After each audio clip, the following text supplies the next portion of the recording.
Welcome to everybody to the Downtown Democratic Candidate Forum for New York City Public Advocate. We're thrilled to have everybody here and to get a chance to speak with the candidates and get to know them a little better. Thank you to the candidates for joining us today and being a part of this.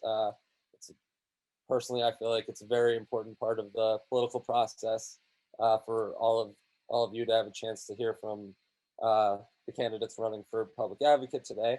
I'd just like to begin by thanking and introducing our co-sponsors for the event. I'm Cameron Krause, along with Mar Fitzgerald. We're co-presidents of the Village Independent Democrats.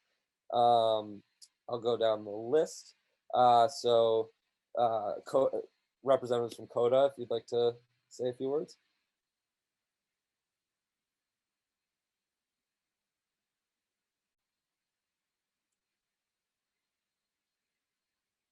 Or Jamie and Tatiana on? Sorry.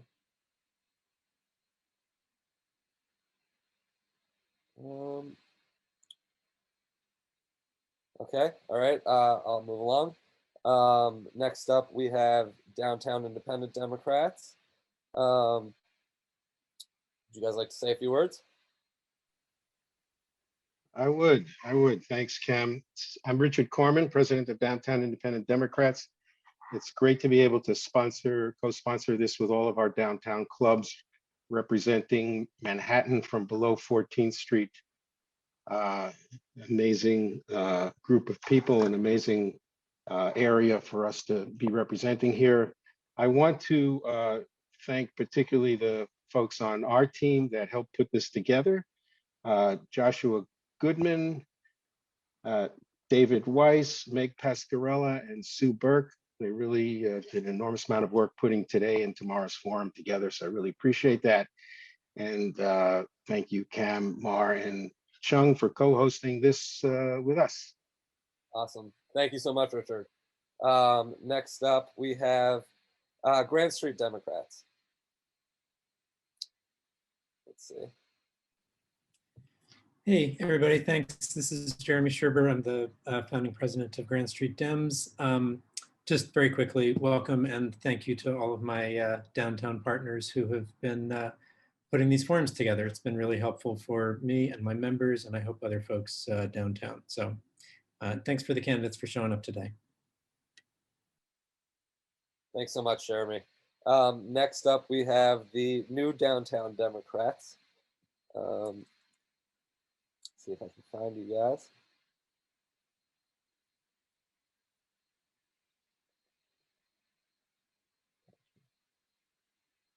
Sorry, there's a lot of people on. I'm just trying to find the correct people to unmute. Patrick and Michael.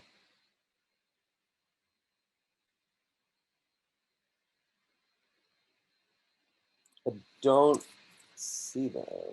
All right. I can circle back. Next up, we have United Democratic Organization. Anybody like to say? Thanks, Cam. Hi, everyone. This is Chung Seto, president of United Democrat Organization, or UDO. And it's just been a pleasure with our downtown partners, particularly Richard, and all the partners who have pulled these forums together. They're enormously educational as well. Our members are applauding all of you, for all of us, for putting these forums together. Thank you to all the candidates who are participating. We're looking forward to engagement with you to make the downtown communities better, and so that we could all stay safe and thrive. So thank you. Well said, Chung. Thank you. And next up, we have Village Reform Democratic Club. Oh, sorry, Ray. Yeah, you're muted.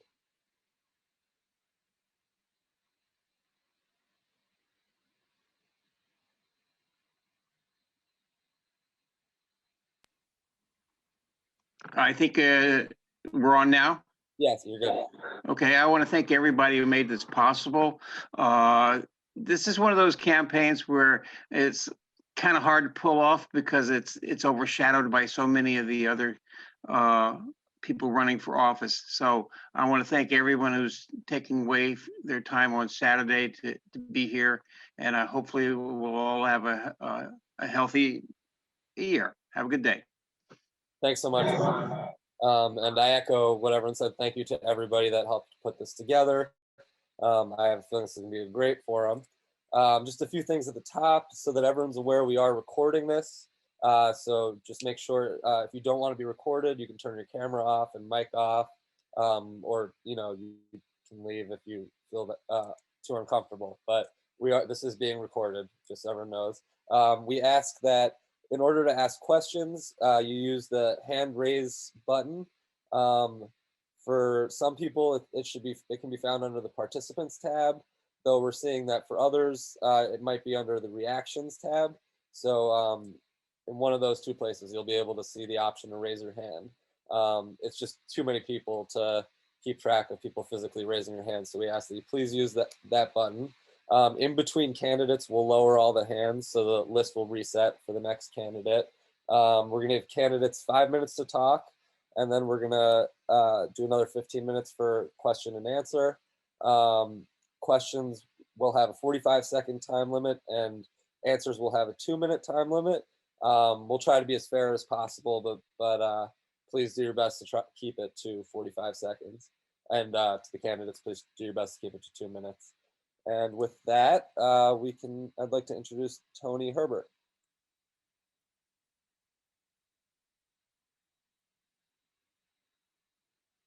Oh, you're muted. There you go. Yeah, thank you so much. I actually was trying to get my lighting together for whatever reason. It's been crazy today. Thank you all so much for this opportunity to introduce myself. I'm community advocate Tony Herbert. I wasn't born with that name. I just happened to come across it when I thought that I needed to make a commitment into my community to help change things that were happening here in New York. Just some simple background. I'm a former staff of the Congressman Ed Towns. I worked in the city council. I worked in the state senate. I was in charge of all of the state outreach around the entire reapportionment task force for the census, and had created such an opportunity to really get to see a lot of what's happening in and around New York. I'm born and raised in Brooklyn. For the most part, I'm a twin of my twin brother's a knucklehead, but still love him to death. And I have 2 other siblings. And on top of that, I'm a father of 4, and I'm grateful for my kids who do a great work as well. They follow in their dad's footsteps. And I'm recently married. Well, I'm celebrating a year now, so thank God that went really quick. Outside of that, I'm a part of a number of organizations and community boards that, basically are about advocacy. I work with the USTEP USA, which is a national youth organization. I've been with them for about 20 years. And that's only because of where I come from, working as a youth in this city under the premise of the International Association of Lions Clubs. I was in their youth division, the Leo Club, for a number of years. And that's when I learned to actually get myself fully engaged in community work. Now that doesn't start without the fact that I've had some adversity in life. Prior to getting ready to graduate from high school, my family and I suffered some serious setbacks due to gentrification. We were actually forced out of the apartment we lived in, and my mom had to make a decision. My mother, who worked in the public school system for about 30 years as a school aide, was a fighter. And I think I get a lot of my energy from her because she never gave up on us. And we were afforded the opportunity to make a decision. And that decision was either go into shelter, live on the street, or find somewhere else to live. And mom just didn't have it financially for us to get another apartment. So she had to come up with a quick decision. She moved us across the street into an abandoned building where we lived for about 8.5 months as squatters. And immediately upon my graduating high school, I was able to get a job through a mentor in the community that I had, and was afforded the opportunity to put my money with hers to move us up out of there. It was the onset of a conversation with the then senator who we went to for help. And that senator had no answers for us. And that in itself, created my concern about, if we have elected officials that can't help us, then why should they be in office?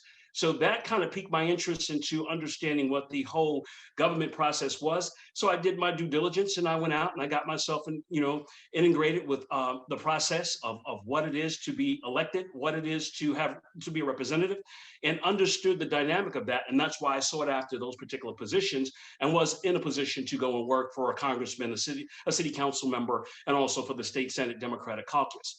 So with that being said, I am here because I understand the bureaucracy. I know how to get around it. I am not one of those guys, that's bought and sold by any elected official or any special interest group. It is my concern to do the business of New Yorkers because I'm one. And I want to do exactly what I needed somebody to do for me and my family and other families like mine. And I don't understand the whole process of why we don't have an answer to the crime in our community when people are walking around getting hit upside their head.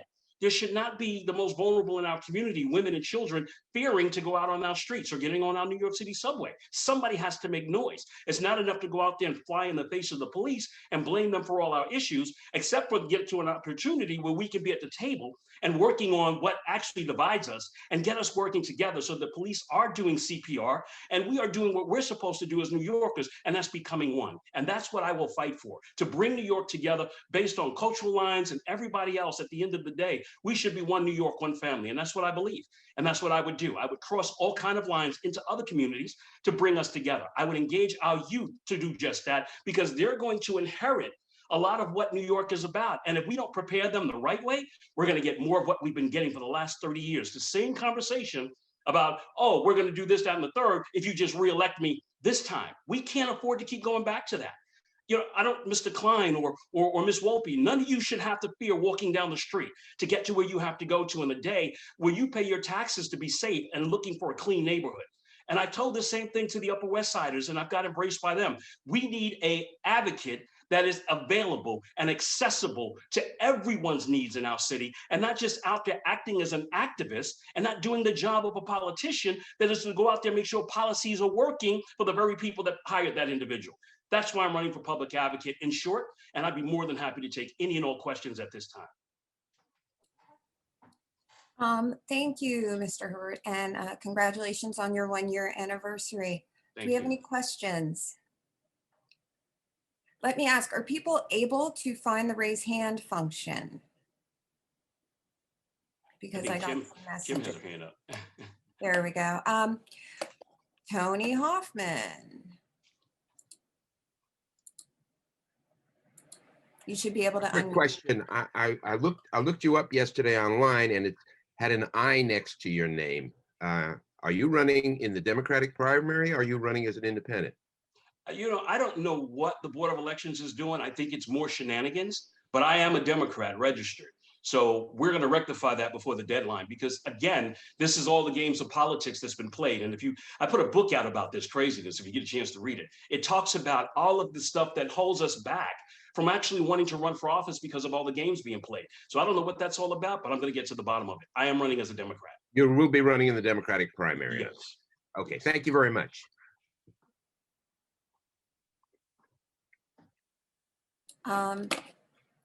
Robert Score.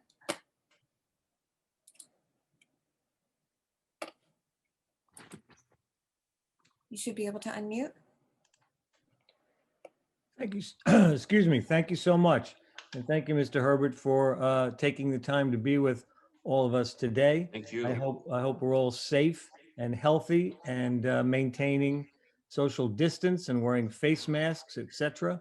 I am the recording corresponding secretary with Local 1 of the IATSE, which is the Stagehands Union. And this is a very particular question I have for you, and I hope you can respond. We are at this point about 90% unemployed due to COVID. We all know Broadway is shut down. The entertainment industry has been devastated. And I'm wondering, Mr. Herbert, in the role as public advocate, what can you do to revive the entertainment industry in New York City, which, as we also all know, is an enormous financial engine for New York City? I thank you for that question, and I preference it this way. I actually am a member of the New York City Hospitality Alliance, my organization I started, which is a chamber of commerce that works very closely with a lot of the nightlife industry, particularly nightclubs, restaurants, bars, and lounges.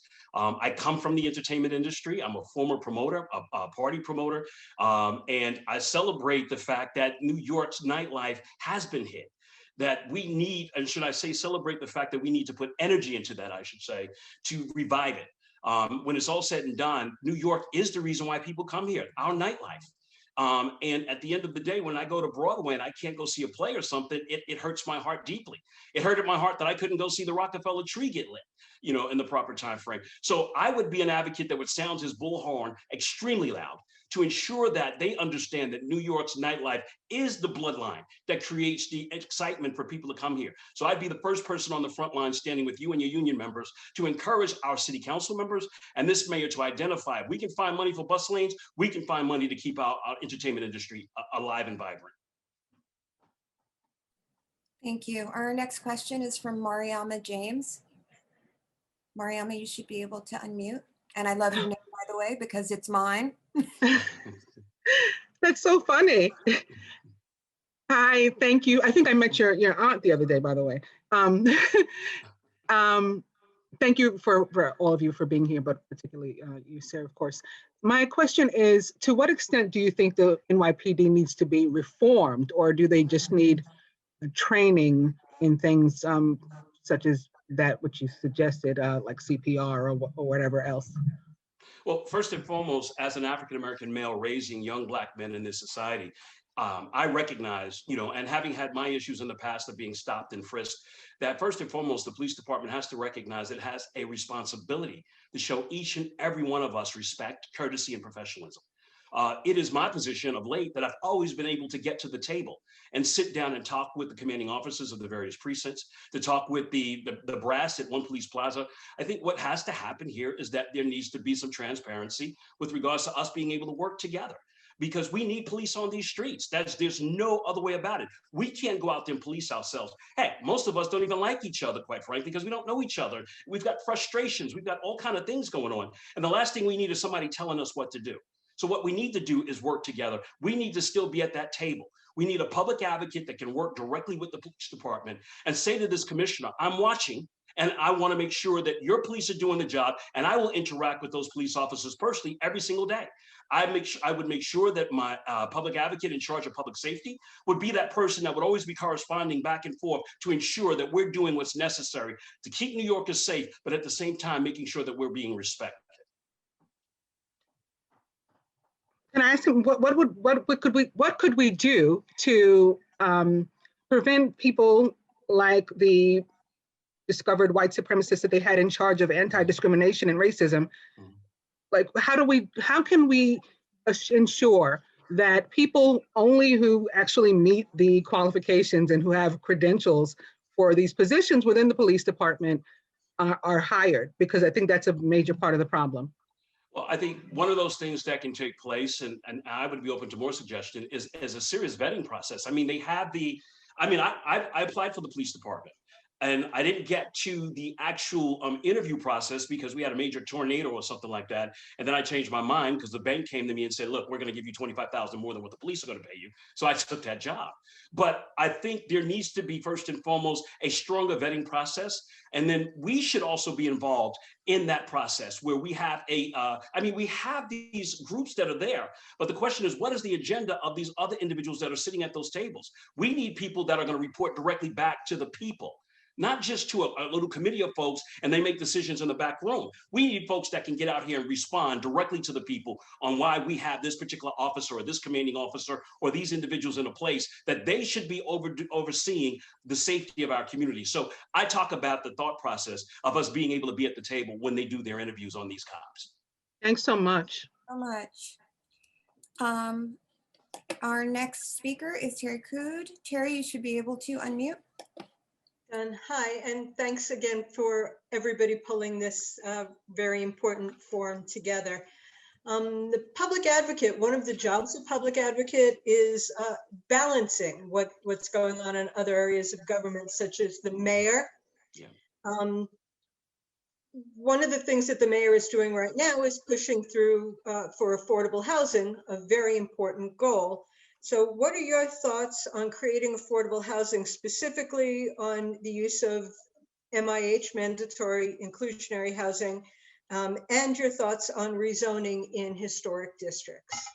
Well, one, I don't think that any, and thank you for the question, I don't think that any decisions should be made without the inclusion of real stakeholders in the community. when it's all said and done, we're New Yorkers. We pay the taxes. We don't work for them. They work for us. And when it comes down to you getting your questions answered or whatever the case may be about what's happening in your community, you should be at the table way before the conversation even gets to a point of a vote or anything else at that community board. It should be vetted. It should be communicated that this is what the intentions are. Some of what the mayor talked about, and I believe him and the governor suggested that we turn some of the office buildings in our communities into affordable housing, given the fact that we've lost a lot of businesses and we lost a lot of that commercial rent tax. But that sounds good to me, but I didn't hear the part that said clearly that folks in the community who are the stakeholders are going to be at that table to have the conversation. So that's the first thing that I would prioritize, to ensure that New Yorkers are at the forefront of any conversation that has to deal with anything that may inconvenience or even hopefully enhance their community. So that's the one thing I would push for. Thank you so much. Our next speaker or question asker is Jeremy Sherber. Hey, thanks, Mark. The public advocate has a pretty broad portfolio, but specifically the public advocate can introduce legislation in city council. I was wondering if there's any legislation you have in mind to introduce. Well, again, it comes down to, thank you, Jeremy, for that. It comes down to making sure that the community is informed. An informed community is a strong community, I believe. So the thought process is, and help me understand this too, because you guys you're out there, I'm out there, I've been out there for a while. When you go to a community board meeting, decisions are being made in these committees and they're brought before the board committee to make a decision on. The problem is that most people that are on these community boards, and I don't take away any of the good work that they do or their intention, but that information never trickles back to the community that a lot of these folks come from.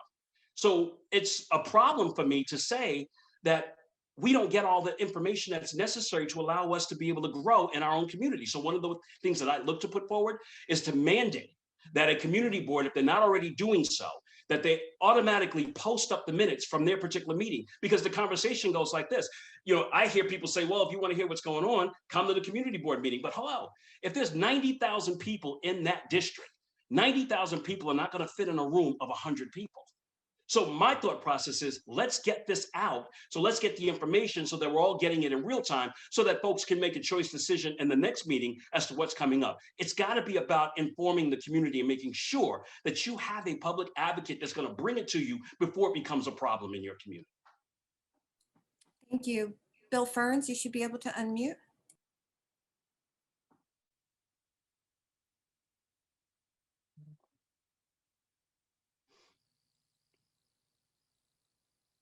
Can't hear him. We can't hear you.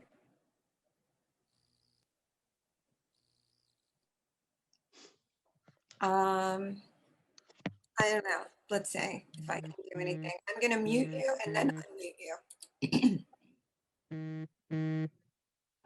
Is that better? I'm sorry. Yeah, there you are. Hello. Okay, I had some complicated stuff I had to unplug. Sorry. So same problems. Thank you for waiting for me.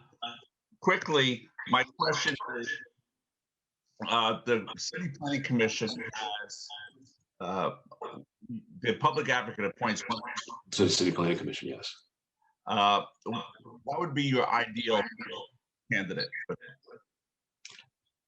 First and foremost, somebody that pays attention to the needs of the community, first and foremost, and that's aware that whatever information is being discussed is brought back. I mean, I'm a community guy.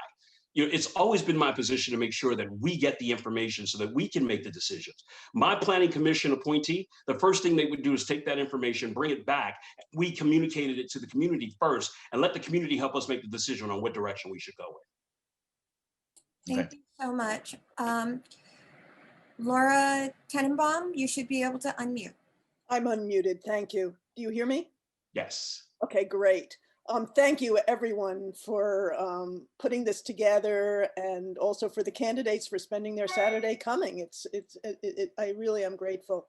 I have a question, Tony, about, you had mentioned that you have a background in nightlife, Yes. and nightlife issues have been really big downtown. Right now, we're in the middle of a terrible pandemic, and as part of that, we have open streets restaurants. And there has been discussion about making that permanent. What's your opinion on that, and how do you think that would impact downtown? Well, I mean, again, downtown is a unique, area for us. Tribeca, Battery Park City, Chinatown, all those areas for the most part are unique and are tourist attractions. So the question of the matter, what's the impact on traffic? What's the impact on the pedestrians? With regards to closing off streets and things of that like, and affording us to be able to move around comfortably and safely. One of the things I will say as a member of the Hospitality Alliance, I actually managed a number of nightclubs, and I've also actually worked with a number of booking agents to look at venues and the safety of those venues, and to ensure that we have the right atmosphere for these type of things. So the community is always engaged. I was always hired to do the community outreach per se. So one of the things that's important to me is to be the public advocate that goes back to the community and make sure you're included in the conversation. That's the job. That's just the bottom line of this job. Making sure that you communicate to the community and advocate their concerns and what their thought process is to ensure that where they live, they're comfortable and it's convenient. Thank you. Thank you so much. I'm going to pass it on to Richard to bring on our next candidate. Thank you so much. Thank you, Mariama. Now that we know, our next candidate is, we're happy to bring on is Jumani Williams, but I'm not sure if he's on the call yet. Jumani, are you here? And He's he entering has, now. He just entered the waiting room. I just let him into the room. perfect. Jumani, your timing could not be more impeccable. We're just introducing you. Thank you for joining us on a Saturday. And as you can see, we have a great deal of interest in the public advocate position and in this forum. So welcome. And we ask you to introduce your thinking about this race and the public advocate role for 5 minutes. Oh, thank you so much. Peace and blessings to everyone. Can everyone hear me? Awesome. Yes. Thank you, Richard, for the introduction and all the work you're doing and all the work that all these clubs are doing. And true to who you are, I appreciate everyone combining and having one of these. So easy on it, the candidates to come out. First, there's a couple of clubs that supported me in the LG race, which was a very difficult race. So I wanted to say thank you to them, and even more supported me during the public advocates race when there was a lot of relationships and other political dynamics that made it difficult. And for those who didn't, the one great thing about elections that people should always keep in mind, it gives you a great opportunity for new relationships and new ways to move forward. So I'm happy to be here with everybody to try to continue relationships, build and move forward in government. I am hoping to get reelected to serve my first term on the city council.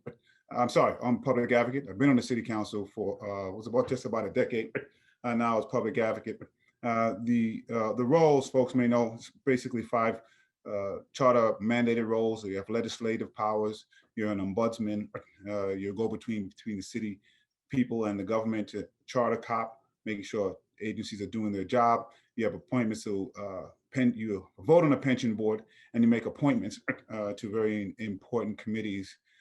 This past almost 2 years now, I'm proud that we've passed more pieces of legislation in consultation with the city council, who have a great partnership than any other public advocate, which is exciting to us. We've reshaped what the office is focused on. The last public advocate, as you know, had a very big legal background, and I had a lot of focus on lawsuits and a lot of attorneys. I'm community organizer, so we've reshaped it into a big community organizing office. We have a great community engagement part of the office. There's 5 main DPAs and 5 issue areas.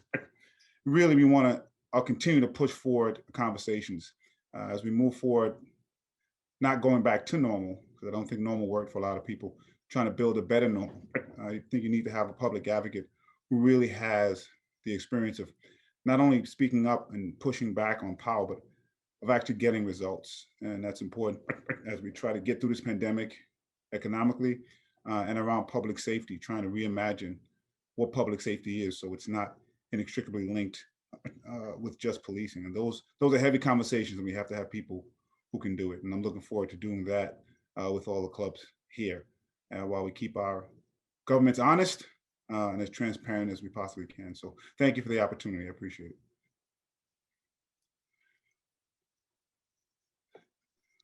Thank you, Jumani. We'll take questions from the audience. Please raise your virtual hand and we'll call you in the order that you do that.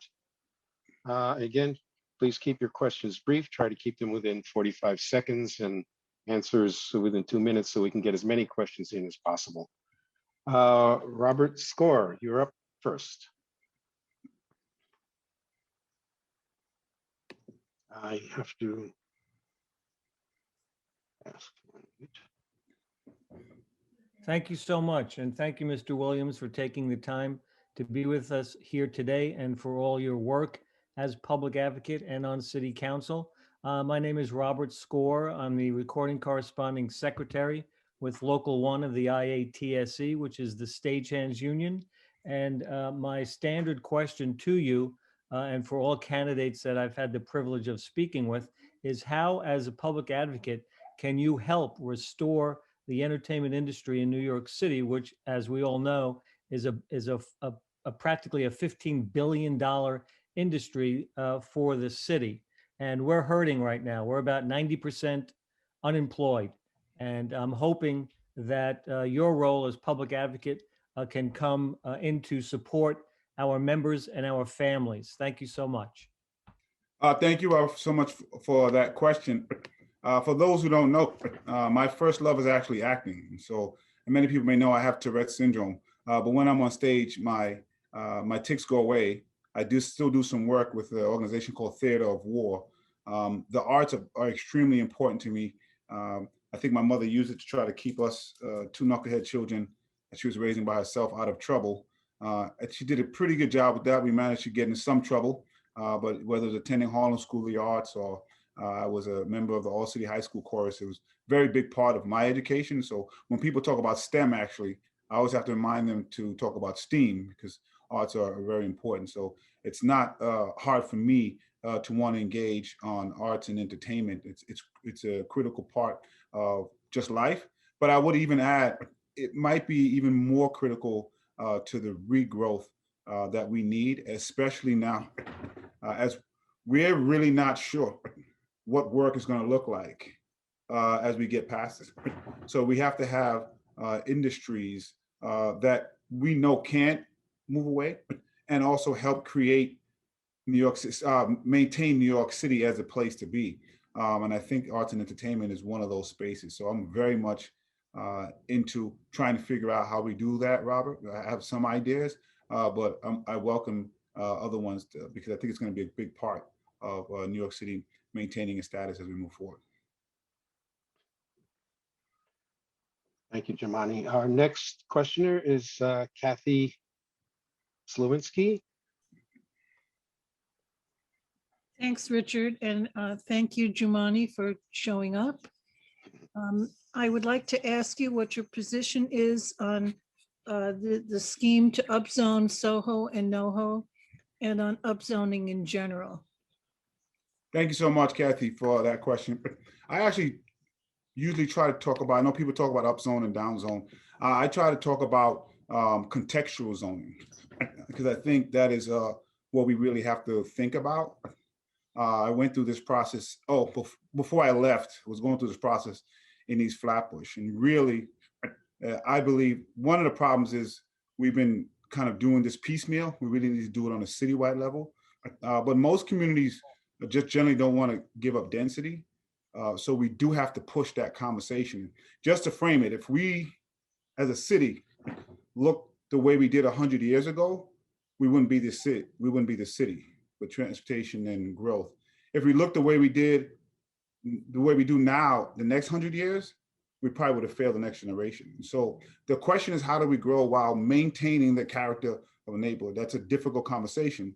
So as public advocate, what I've been trying to do is have the conversation with communities instead of to communities.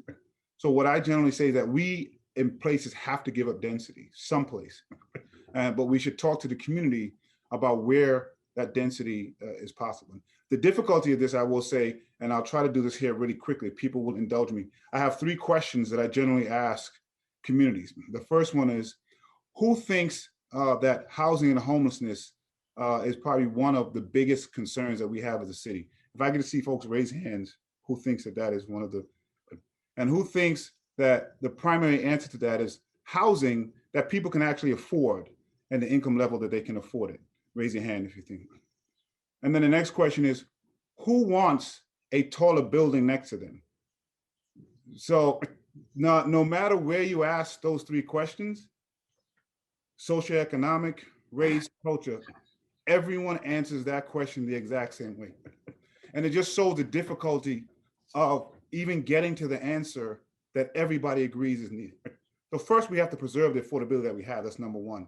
But to the extent that we have to build, we have to build. And so I'm into trying to find out how we can work with these communities to find the density that's needed. Somebody shut down the voting or we won't vote for you. Well, that's unfortunate, because I don't know if I can commit to that, so I apologize. I do think MIH is horrible and should be done away with. I also believe there should be racial impact studies done before the rezonings are done. I have that bill as well. Again, I think that we have to do it with communities, and communities should be able to move forward and say, here's where we can give up density, but here's where we won't. And that's the exchange of conversation that we have to have, in addition to doing this in a contextual way, respecting the context that's there already. We had to try to do that in East Flatbush, where people wanted to keep their 1 and 2 family homes, which is a beautiful, I want to do that, and then say, well, okay, where else can we go and get some density? So that's how I look at these, and that's how I'm looking at the ones for Soho and NoHo. We can't only rezone the poorer neighborhoods, which are generally Black and brown. So we have to do this kind of collectively. Hopefully that answers some of the questions of my thinking on that. All right, thank you, Jumani. Important question for a lot of people on this call, of course, so appreciate the answer.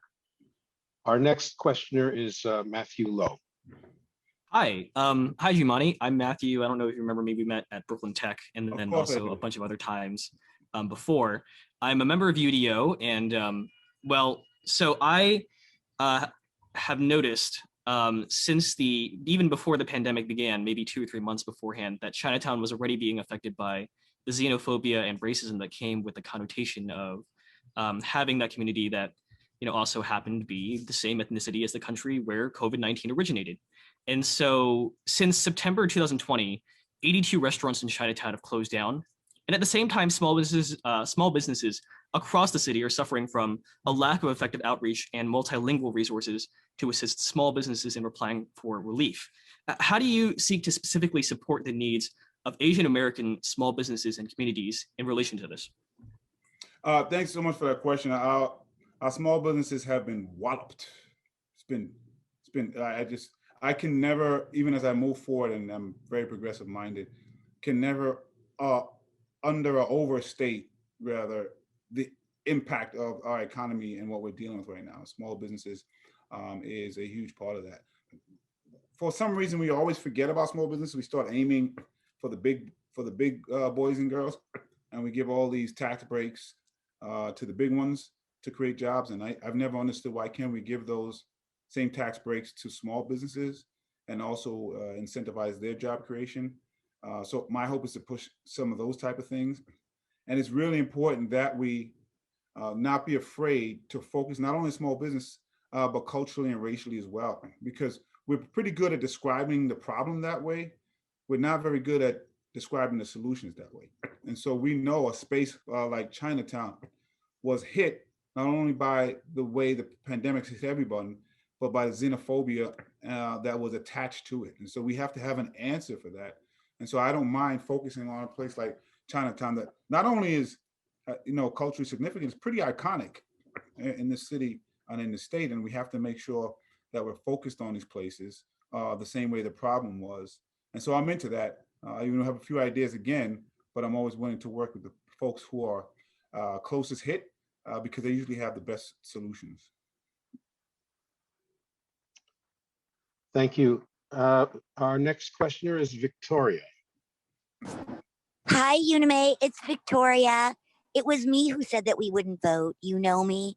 I think you remember me testifying about our lofts, where our landlord nearly killed us by hot wiring the buildings, masking themselves as a tenant, causing our ceilings to fall in, obstructing our secondary means of egress, and starting a fire at Smith and Mills. There are now 37 permits to repair our damage from the Greenwich Hotel that the city falsely claimed did not exist. Our lofts were the centerpiece of the $20 million Airbnb scheme. You can Google it, 385 Greenwich Airbnb. Unime, the reason that I said that we would not vote for you for the upzoning is, Unime, you and I both know that MIH doesn't work.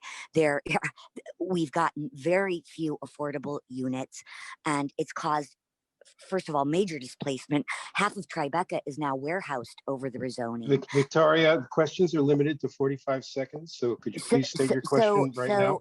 So that our concern in Lower Manhattan is first and foremost protecting our historic districts.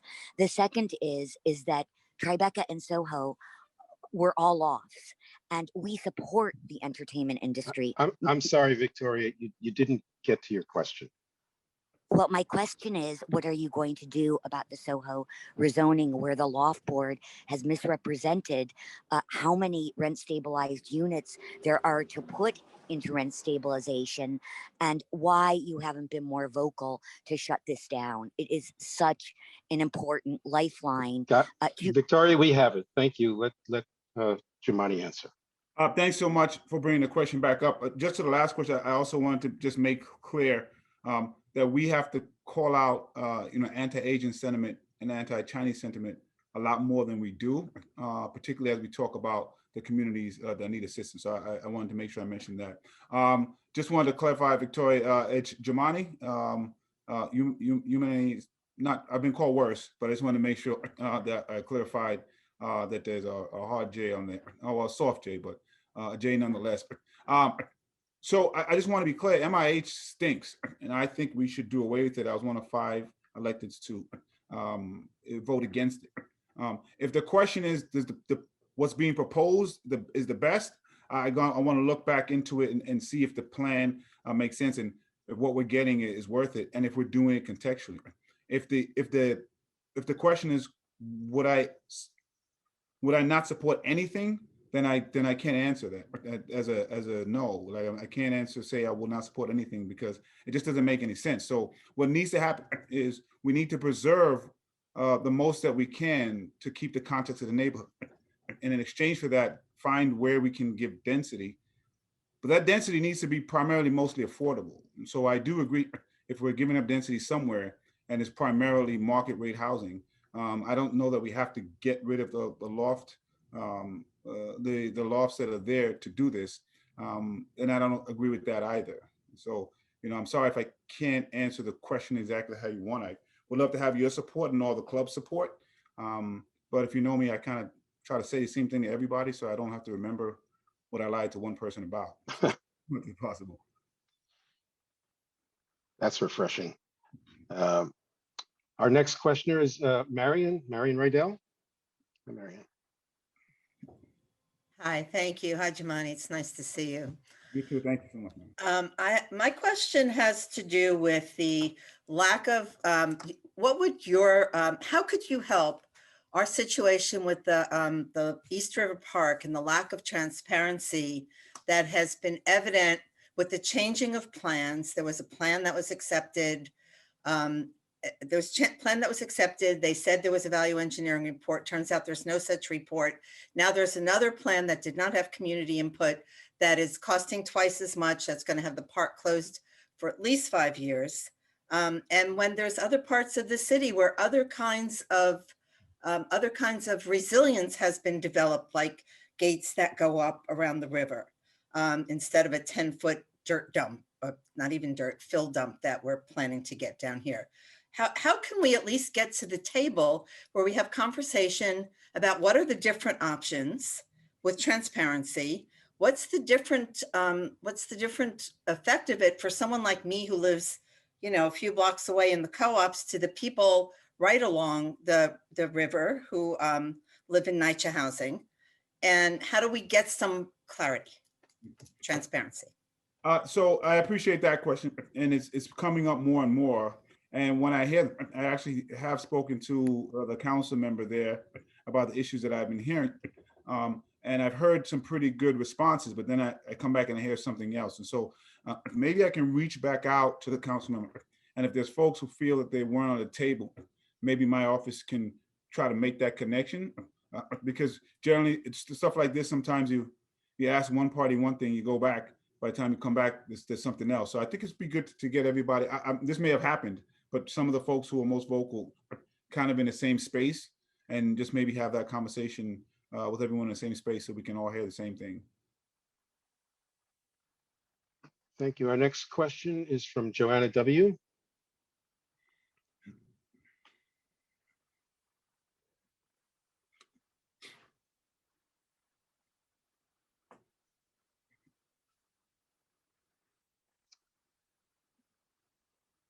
Joanna? Joanna. Hi, public. Hi, can you hear me? I can hear you now. Yes. Hi, sorry. You recently introduced Intro 2121, which would impose penalties on Class A violations up to $500 plus $25 per day. This is the lowest level type of violation. It's like, you know, a missing sign in the hallway. You know, I think obviously safe housing is important to everyone, and things that I think would be more effective are things like ensuring that proper notification was given to co-op condo boards, property managers, owners, whoever's in charge, and ensuring that timely access is given so that these type of, you know, whatever needs to be fixed are fixed. Would you be interested in proposing some sort of legislation like that would help ensure safe housing? I'm always interested just in every idea. We introduced a lot of pieces of legislation. My guess, without having it in front of me, is that one also increases B and C violations, which, as you know, are the worst. I would also say that I've never introduced a piece of legislation that wasn't changed before it became law. So to that extent, you know, if and when it has a hearing, I'd be happy to listen, and I have always listened to input that we get from the public and make adjustments where possible. So you can either, you know, reach out to the Director of Legislation, Casey Anderson, in my office to see if we have the ability to, or if we are in agreement in what you're saying to introduce, or you can wait until there's a hearing and we can talk about it then as well.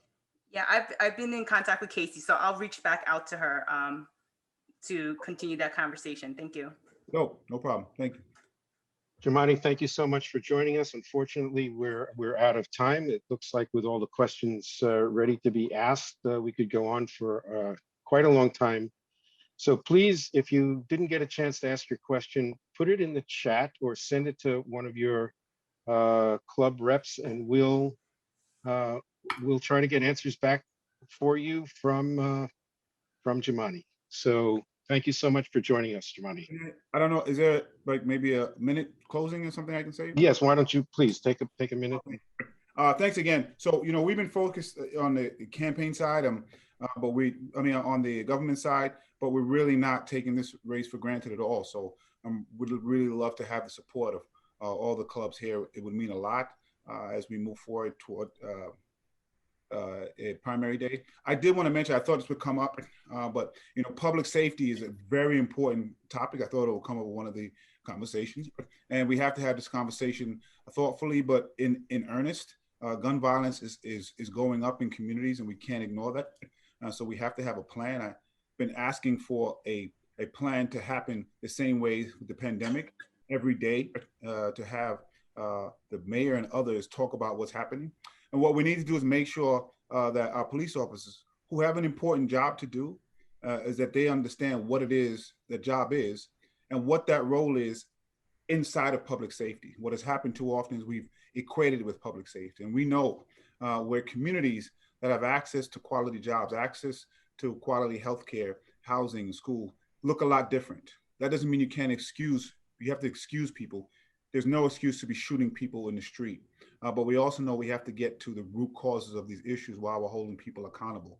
And so we're trying to reframe, and people can go to my website and see the 10-point plan of reimagining public safety as the framework, and then figuring out, well, okay, here is what police officers' role is here. Because until we do that, we're going to keep having these circular arguments that I don't think are constructive. So I'd love one day to come back to talk to this group about how we can do that and how folks can help. Thank you so much. Peace and blessings. Thank you. Love to have support. Love and light to all. Thank you, Jumani. We appreciate that offer, and we'll definitely look to have that conversation with you. It's very important, as you say, to all of us. I'd like to introduce Chung Seto, who will introduce our next candidate.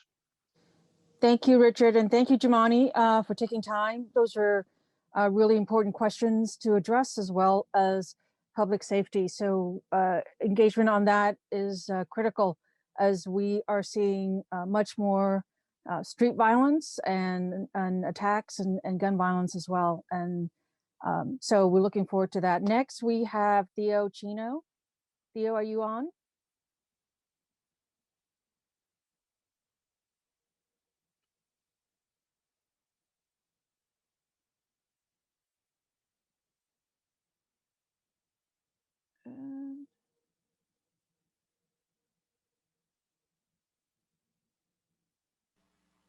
Hello.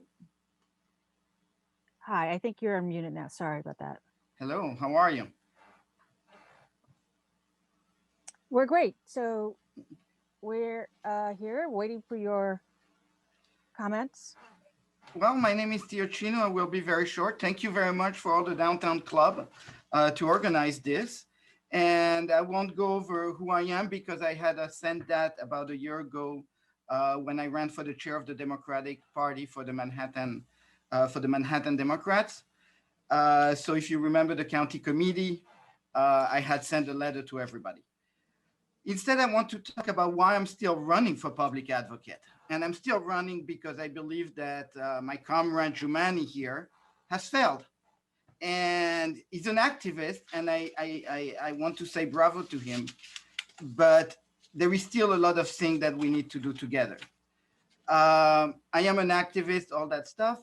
And the role of the public advocate the reason I'm running is for two reasons. We need transparency with the city agency. And there is so much corruption that plague housing and HPD, NYCHA, and you name it. And basically, we need to have transparency. So as public advocate, I will introduce law to force the transparency of the public-private partnership between the city and the private developer. The last bill was introduced by Ben Callos, but he didn't go far enough to put into the computer system all of HPD private contract. You cannot find anything. The other thing is there is 135,000 empty units in New York City that are managed by HPD. And we're talking about a housing crisis when you have 135,000 built empty units across the city managed by our city. What's going on? So we need to look at that. And our public advocate has been approached many times about those issues. So I'm still running because of that. And the other reason I'm running for is because the public advocate is the chair of the Commission of Public and Information and Communication. Basically, it's a body that deals with all the information that New York City has. I have proposed my name to Jumani. Jumani never called back. So I'm still running because I want to be the chair of that body, because I know what to do, because I'm a computer engineer. So basically, that's about it. I don't want to spend more time explaining who I am or what it is. I would like to go into questioning, because I think that's more exciting for you. So let's go into question, or I can answer the question that were previously asked. Either way. Okay, we have a question. Thank you, Theo. Jonathan Gardenhire.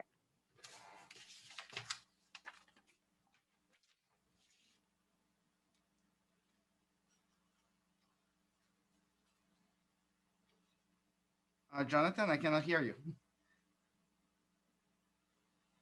Unmute. Sorry about that. I would love it if you could talk about your background, because even though I am a county committee member, I didn't receive your letter. So it'd be great to know a little bit about your background. Well, I'll go very quickly. I was born in France. I came here when I was 3 months old. 3 months old, I did a sting as an actor for Pampers. Then when I was 7 years old, because I grew up in Washington Heights in the building where I still live today, that is rigging corruption, my mother sent me back to my father in France. I learned French and English in France. That's where my accent comes from. I learned Spanish in New York.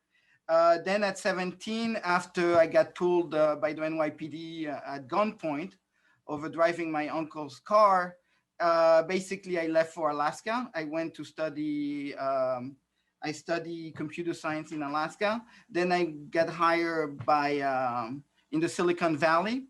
And then after the dot-com burst, I came back to New York in the summer of September of 2001.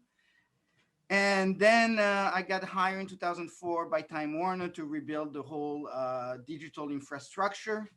And then I got laid off during the merger of Spectrum, the Time Warner Charter merger.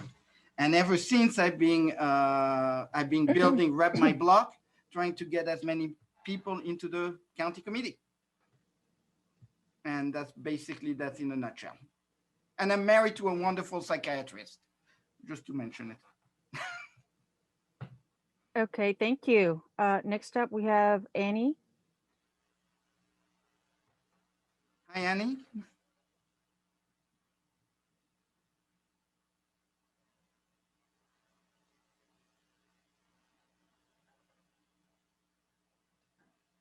Hello.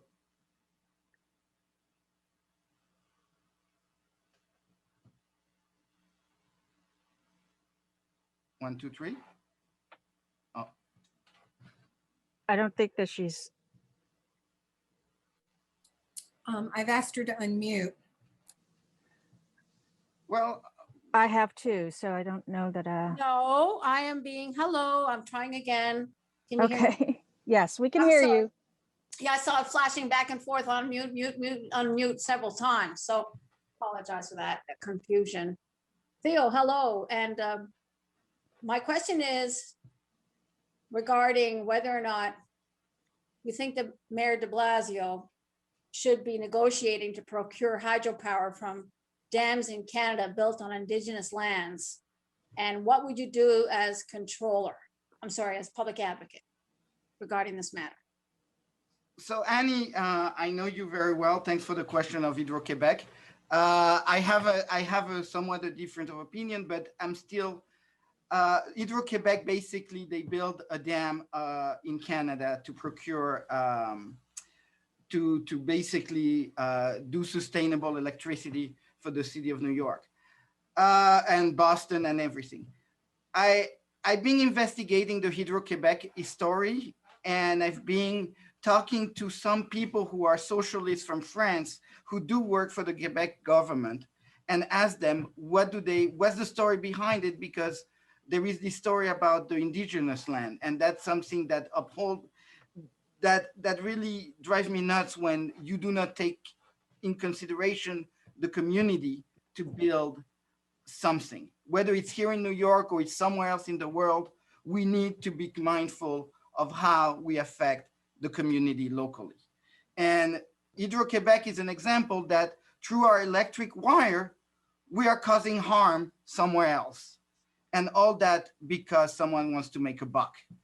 And so we need to look at that, and we need to look at those contracts. We need to look, and so as public advocate, I want to make everything that the city does transparent, where you don't have to go through a FOIL request, plus an Article 78, plus something else, and go broke just to get the data that you need to make a better city. So that's basically my answer. And I just want to recognize one thing about Annie is a friend of mine, and she's a housing victim, and she has been kicked out of a house in Lower Manhattan because of you have corruption. And Jumani has been aware of it, and he has done nothing. He has done nothing, and he actually put one of the perpetrator of the victim of Annie into the City Planning Commission. When he put Sia Weaver as a City Planning Commissioner, or he nominated her, basically he has slapped in the face all the HPD victims that are fighting for their houses. And I just will finish there. Sorry for that. Thank you. Okay, thank you for that. Jeremy?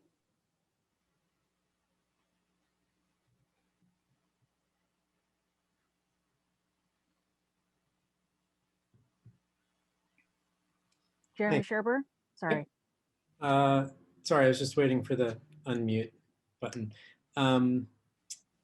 Theo, thanks for coming by today. As you know, the public advocate can introduce legislation in the city council. I'm wondering if there's any specific legislation you are planning to introduce if you become the public advocate. So the first legislation I would like to introduce as public advocate is basically an amendment to the Ben Callos bill, who was an amendment to the Congressman Caroline Maloney bill when she was councilwoman. Basically, what she introduced was that the contract, the city contract, should be accessible on a computer terminal. And Ben Callos said that the computer terminal should be accessible from the internet. So the problem is many of those contracts are not visible. So the first slew of legislation is regarding housing corruption. How do we dole out the money, the millions of dollars, to nonprofits such as Riceboro, such as UHAB, such as Phibbs House, and all those things. And I hope tomorrow you ask all those questions to Sean Donovan and Diana Morales, because they're the one who have put together, who profit and who put together the plan of those private-public partnerships. So I will put as much legislation in the council to get transparency done. Thank you for that. Next, we have Falon Dante Fitzpatrick.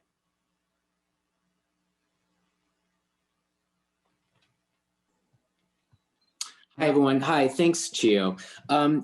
Chio, I'm a small business operator in New York City, and for the past 16 years, and my store in Chelsea is closing because my landlord refuses to work with me on any of the past due rent from the mandatory closures.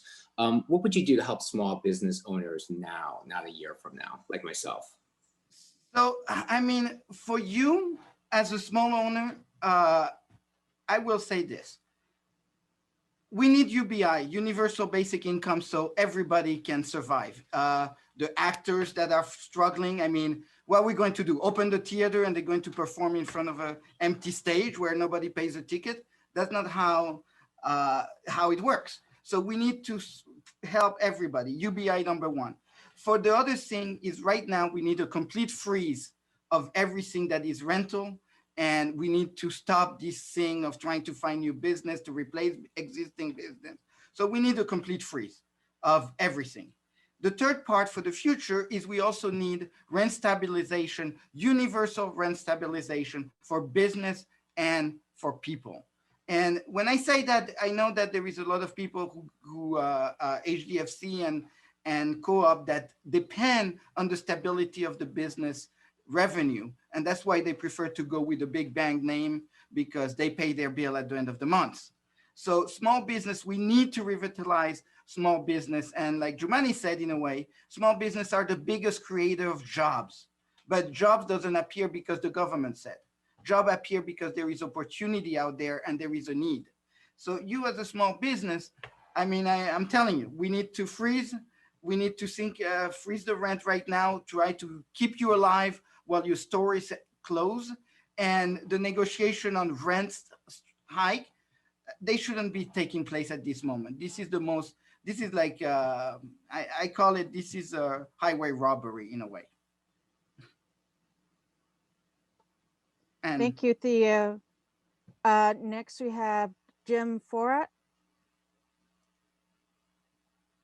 Hi, Jim. Where? Jim, if you could just unmute.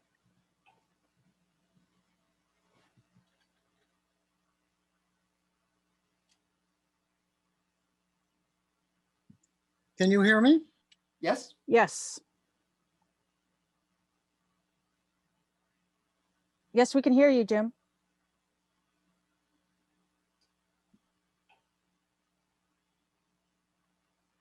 Jim? I've unmuted. Yes, you are. Go right ahead. Yeah, go ahead. I would like to ask a general question that would be good for any candidate, but I'm asking it specifically of you because of your relationship with Time Warner. The cost of internet delivery in Manhattan is very, very high and not competitive. The people on Long Island have much cheaper rates, for example, and some people in Manhattan can access that service company. Recently, Spectrum was able to cut off the internet service to anyone who was not paid up on their bill, which meant that many people who are suffering because of the economic conditions in their lives, who have not been able to pay the bill, do not have access to basic things like COVID information, et cetera. What do you think is the solution? We know that Charter Spectrum's business plan is not client-oriented, but profit-oriented. But what would you suggest to do, given your interest in this arena? Thank you for your question. I'm a public internet kind of guy. The city has the ability to build public internet and put back Time Warner Cable, Verizon, and all these people who have built their technology around the free labor that computer engineers give away. The same way I'm giving away Rep My Blog to the people, many of the technology that runs the internet was given for free. I know because I used it when I worked there. My NDA with Time Warner is over, so I can talk smack about Spectrum. They're a bad company, they're bad to their employee, they are bad to everybody. The problem is the city leader didn't pay attention to when the merger with Spectrum happened, they didn't pay attention to what was going on in the industry. Nobody told them, hey, Altis just bought up Cablevision. You have 100% of the workforce of Cablevision that is out of work. Suddenly, when Local 3 walked out of the Time Warner Cable job, they got replaced immediately by Cablevision employee. So the Spectrum Charter strike will last another 10 years. Don't expect it to see anything change until the leader of the city of New York do something with the franchise agreement. Will they do that? I don't know, but I will. What would you do? What? What would you propose? The public internet, the public option of having a public internet. The city of New York running a municipal internet and broadband system using all of the broadband capability that the city has. We need to figure out how to get high speed into NYCHA. We need to look at how new technology can be used to bring, we have so many talented computer engineers in New York City that are willing to do the work for free, to use new technology to bring new things, new internet into everywhere in New York City, coming from the mesh network, coming from, I mean, I could speak for hours, so I'll stop now. Public internet, it needs to be on the table. Thank you. Thank you. I think in following Germani's precedent of 1 minute closing, so I'm going to provide that for you, Theo, and then I'll throw it back to Cam, and I think that we'll allow Tony to do that as well. Well, thank you very much. And I want to thank everybody. And one of the things I wanted to close is I want to say I will be a spicy public advocate. Not a loud one, because I like to work somewhat privately. And so for that, I will hire Jumani back, because I want the Jumani's experience in my administration. Another thing I will do is we need to call out the NYPD. We need to call out for Pat Lynch to resign. We need to, the public advocate need to help the rank and file NYPD to vote a board in their union that look like the rank and file, not some 1950 dragnet body. Another thing is about the upzoning and all that. MIH needs to go. So many billions of dollars is used to victimize so many New Yorkers, and there is nothing worse than being victimized by the city of New York when it comes to your housing, because it leads into mental health problem, it leads into bad nutrition, it leads into many things. Housing is the most important thing in a human being psyche. So that's basically it. I could talk about school, but I hope to get, I was going to close. Please call me, please invite me, and also vote for me next year in September at the county committee chairmanship meeting. Thank you. And I'll see you then. Thank you very much. And with that, Cam? Yeah, thank you, everybody. I don't believe Tony is here. I was told he had another meeting, but if I'm wrong, Tony, please feel free to unmute yourself. I think he just left. Oh, that's too bad. Just so everyone knows, we hadn't planned closing statements in the beginning, so that sort of popped up with Jumani. We didn't intentionally bar anybody from giving a closing statement, and we were obviously hoping to remedy that with him speaking at the end, but unfortunately he's no longer here. Thank you so much to our candidates for this incredibly informative forum, for answering everybody's questions, and thank you to the participants who asked some phenomenal questions and really gave us a lot to think about for our endorsements. And thanks again to all the clubs and Chung and Richard for moderating with us. Yeah, and with that, I'll bid everybody adieu, unless any Richard or anybody else has anything they'd like to say. Oh, David, you had something to say.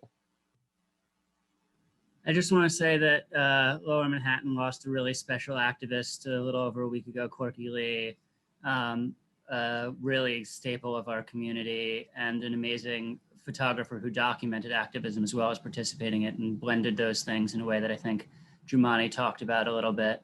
And so I just wanted to say a word. I know a lot of people on this Zoom were closer to him than I was, but he's really an important part of Lower Manhattan's community and activist scene. I wanted to send my appreciation to him.